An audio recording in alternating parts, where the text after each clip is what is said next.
Hello guys, and welcome back to another Tweaker Man video. So in this video I'm going to be showing you how to make these, which are the little houses isolation feet. Some people might want to call them pyramid isolation feet. You can call them what you like, but I'm calling them the little houses. So to speed this video up, what I've done is I've already produced the main body of these. So this is the core product to the top part of the foot there.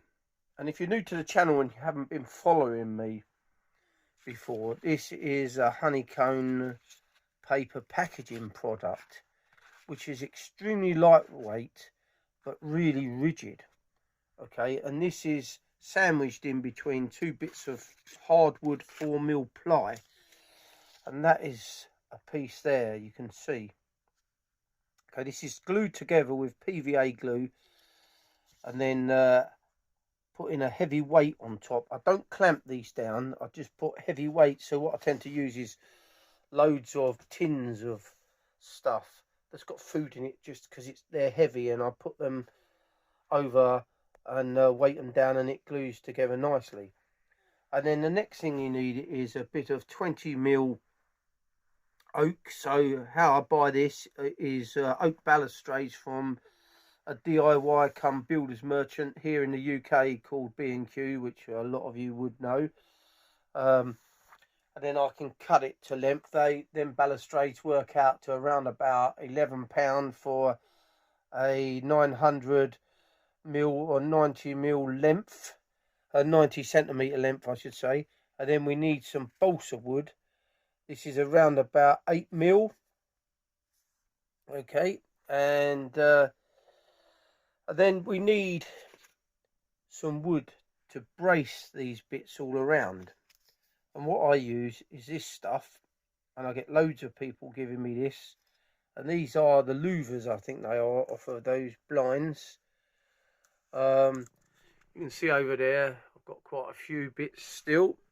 And what I do is I just sand off the lacquer and I glue them round, which we're going to do now. We also need some PVA glue, some brown packing tape as well. So let's get into producing this foot now. So first of all, what we need to do is we just need to get two pieces of the of wood. This is birch, by the way, and we just glue this around.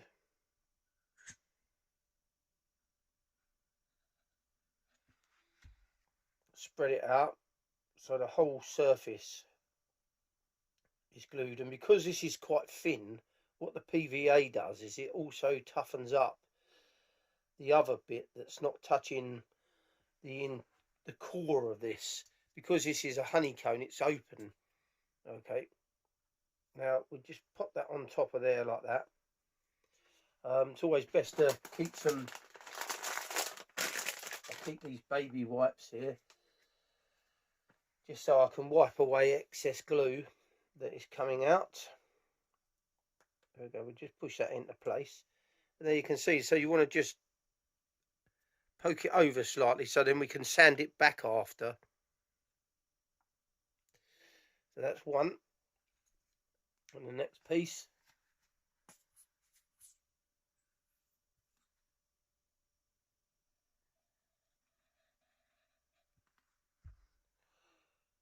Don't be shy of putting too much glue on it. You need to put loads of glue. You want to make sure that you've really got a good bond.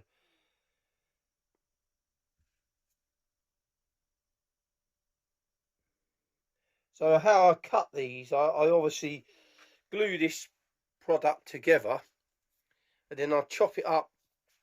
I make sure it's dead square first in a big sheet, and then I chop it up on the bench saw, so I'll get these perfectly square. And then we're ready to go. So now we've got that pushed down like that. Just wipe a bit of that away with your fingers. Don't want to wet the surface of the wood there. And then what we want to do is we want to get our brown packing tape here.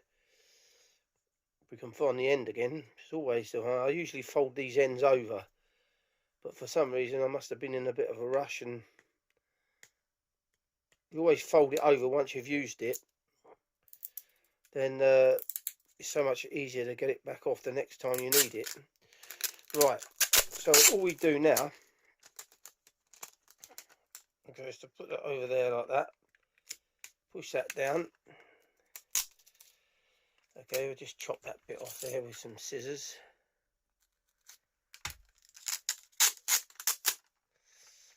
Push that round like that.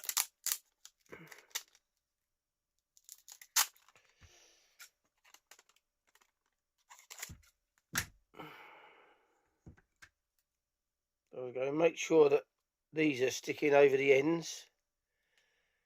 Everything's fine there. And now I'm going to set that aside, and I'll be back once that's dried, and then we can show you what we do next.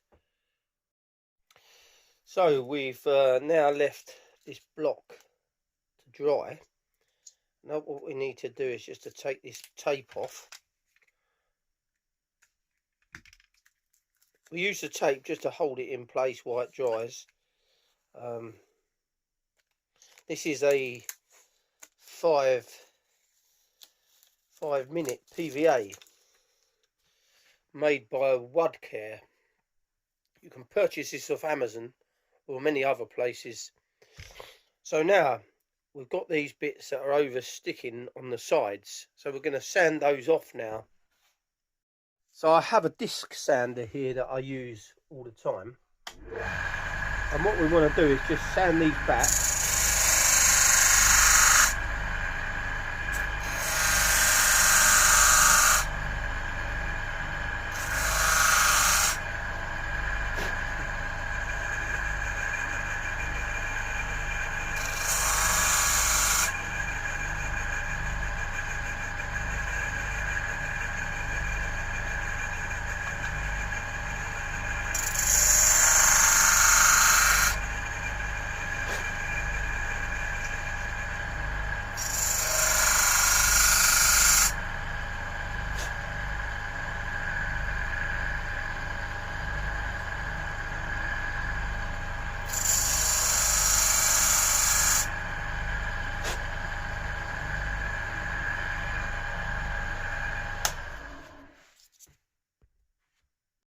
So now we've sanded these back, we just want to now put our other pieces onto here and to glue them on. So we're going to do the same process again. We just put our PVA glue over the ends here.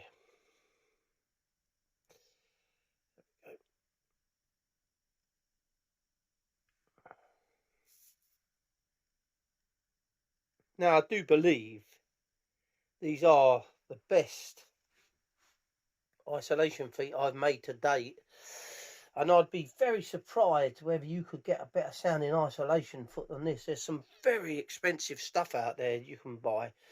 Now I do like working in wood, and I find wood does make the best sounding isolation feet in my opinion.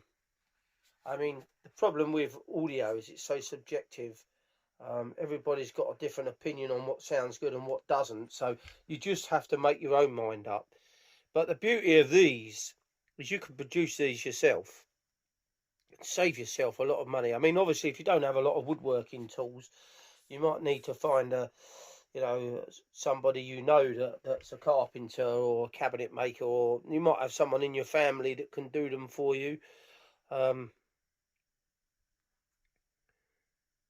Now, many people ask me, can I make stuff? And someone else messaged me the other day, another one of my subscribers, and asked me whether I could upgrade his headphone amp for him if he sends me it, and I buy the parts and then upgrade it for him. The problem I have is that I don't have any insurance in case anything goes wrong. And the idea of this channel is not for me to do it for you, it's for you to do it for yourself and save yourself money. And I obviously do realise that some people are not capable of doing certain things, and but at that point I'll then turn you on to someone who's a professional hi-fi upgrader, repairer, electronics engineer, that's what I'm trying to say, who has got insurance, and who, because the worst thing I could do is if something goes wrong and then I am stuck then. So that is why I don't really do upgrades for people. So here we go. That is now been glued up again, and we're going to leave that to dry again. I'll be back soon. So in the meanwhile, what we need to do is we need to now get our balsa wood, and we need to glue this to our piece of oak. Now the balsa wood is one of the most important parts of this, and this balsa wood is on end grain, by the way. If you look there, the grain is going from top to bottom opposed from side to side, because balsa wood is too soft the other way round, and when it goes from top to bottom on end grain, that is when it's the most strongest. So we're just going to lay that down onto that, and we're just going to do a rub joint on this. So what happens is it will just suck the, just rub it on there, keep it tight, and this will be nice and solid. And we'll set this aside again now, even though that PVA glue says it's five minutes. I always tend to leave it a good half an hour to dry properly, because 5 minutes I don't think it's going to be very workable. It'll probably come off again. So we'll leave that to dry now, and then I'll be back shortly. But in the meanwhile, I've got one I prepared earlier. So what we'll do, we'll start showing you how we shape this now. So before we do that, we want to just take a pencil. We just want to draw a line around it. Okay, because we want to only sand down to that line. Now I've set a jig up on the disc sander there to make this easier. Now you could glue these to the end of a big piece of to a big piece of the balustrade, and then chop it on a chop saw or a miter saw, or hand miter it. But because I've got this sander, it works really well. So let's move on to that. So you can see here I've got this piece of wood mitered, and I've clamped it to the table of the disc sander, and that's a 45-degree miter. So as you can see, I've started sanding off a bit of it already. Okay, so what we're going to do is just move the camera back a bit, and then I'm going to show you how I do this. So we just take our block and we slide it down the 45-degree angle there. Okay.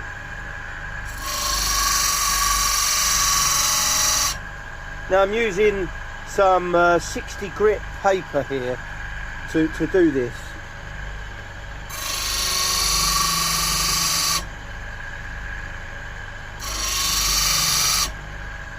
So we'll work our way around. Oops. Be very careful.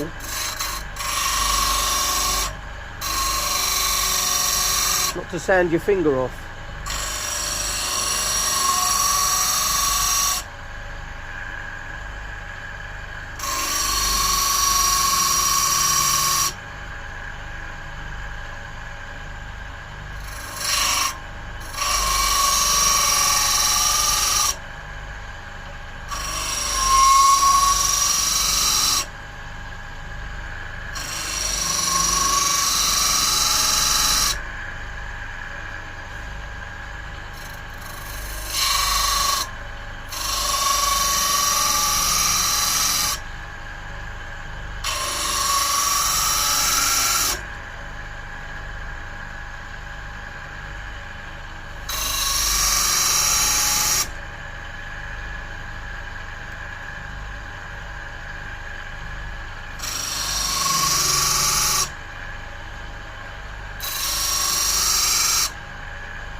Right, so there we have our pyramid. So what we need to do now is just to sand our pyramid up. So we've got it the same size as that one there. Okay.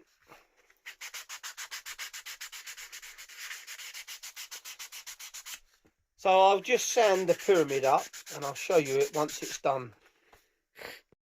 So again, I've left this one to dry. So we're just going to take this tape off again. Just cut it off like that. And now we're going to head over to the sander, again the disc sander, and sand this off. Again, I'm going to repeat the process now of just sanding this off here.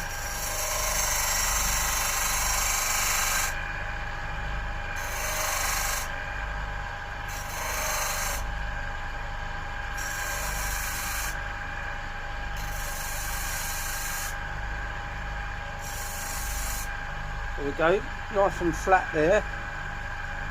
Make sure that there's no steps on anything. Same with this side.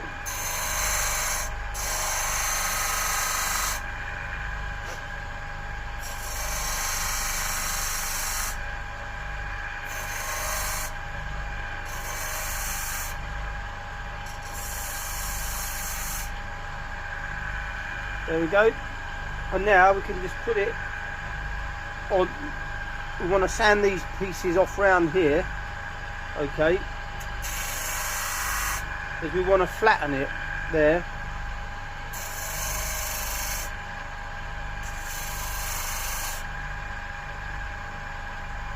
So we'll get it all the same all around.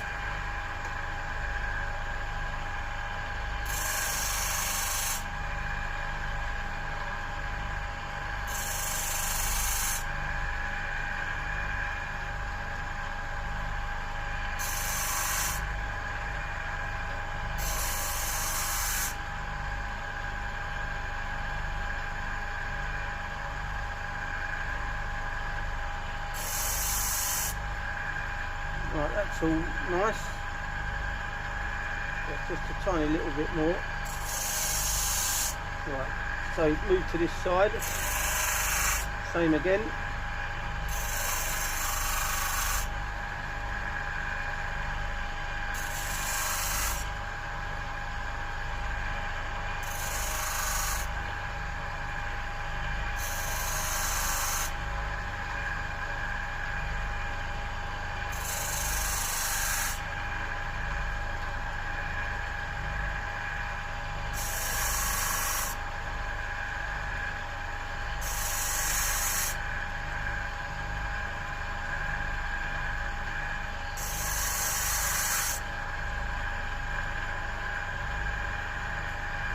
Give that side a very slight tickle again. Right, so I just want to take the lacquer off the edges of these bits here now. There we go.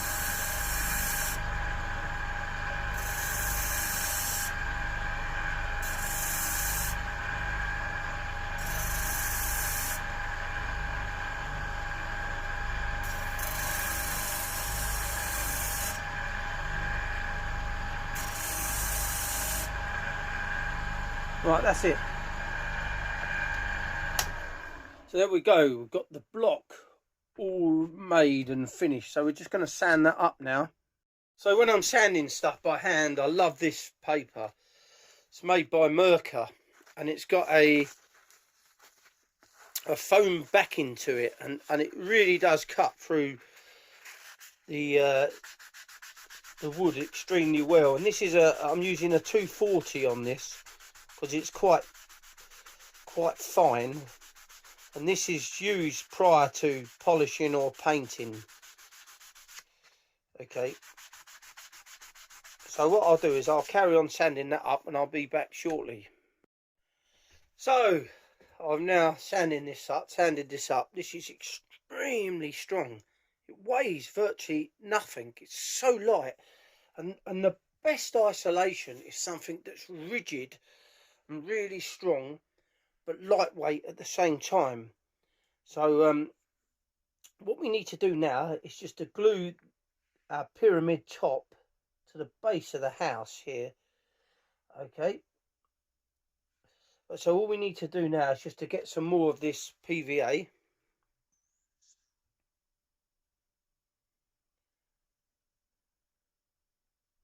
As I say, don't be afraid to use a lot of this PVA, because you want to make sure you've got a really nice bond. You wouldn't want something to have a dry joint appear on it. PVA can do that if they don't put enough glue on. So I glue up shed loads of dining chairs for people, where manufacturers skimp on the amount of glue that they use, just to penny pinch and save money. And but the good part about it is it gives me work. So I shouldn't really slag them off. I should be telling them to do it more, but not really, because it costs people more in the long run. Right, so we want to push this down here. We want to do another one of these rub joints. I want to get all the glue oozing out the sides there.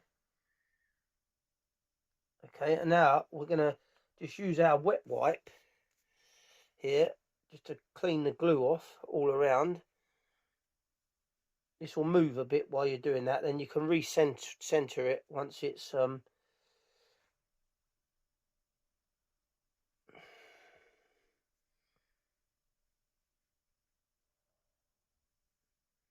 as I say, after these, you can do what you want with these. You can leave them in the raw and do nothing to them, or you can polish them, or you can spray them black, red, whatever colour you like. I mean, the choice is yours, but I always think if it's going on a piece of equipment, most feet are black, so right, okay, so we'll just set that aside for now, and I'll be back to show you the finished article. Make sure you centralise that perfectly so it's in the middle there, all around. Okay, so this has been left to dry and it's all finished. So all I'm going to do is just to put a coat of polish on it, which is just to seal it, which is this heat resistant special power polish. So I'm just going to give it a bit of a seal up to match the other one there.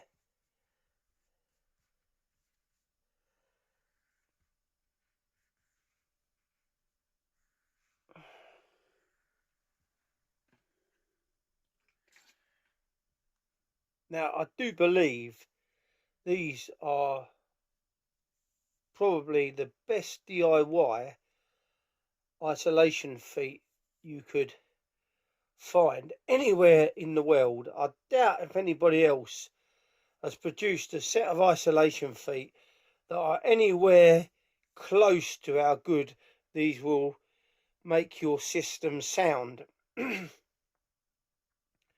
And they're pretty easy to make overall. I mean, cost wise, they are quite reasonable. Obviously you've got to buy a piece of plywood. You can often find offcuts on eBay. If you go on eBay, you can find offcuts of oak, offcuts of balsa wood. You can find offcuts of everything that becomes relatively cheap. And if you're producing a lot of these, so if you've got quite a few pieces of equipment, you can make quite a few of them. So, and that keeps the cost down if you're having to buy quite a bit of the product to start with. You can glue these underneath your equipment that way up. Okay, so what you'd have to do is remove the feet that are on there. Okay, or you can take the other feet off and then you can have them up this way. Okay, and then your equipment will sit on the top of it like that. Okay, but I always advocate gluing them to the underneath. So remove your other feet and then you glue them underneath with either some epoxy resin or a bit of silicone, and that will do the job. So I think that's it for this video. I hope you like the build. To me, it's pretty easy to do, obviously, because I do woodwork anyway, and upholstery and restoration of furniture.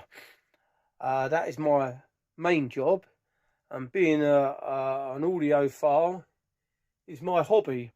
And all I do, as I said before, is I go to bed thinking of audio and how to make new products, and wake up thinking of audio, how to make new products. I know it's a bit of a sad life, but I'm living it. So that's it for this video. So thanks for watching another Tweaker Man video. If you're new to the channel, don't forget to subscribe. Don't forget to give this video a like. Don't forget to press that notification bell so you're notified each time I upload a new video. And thank you for watching, guys.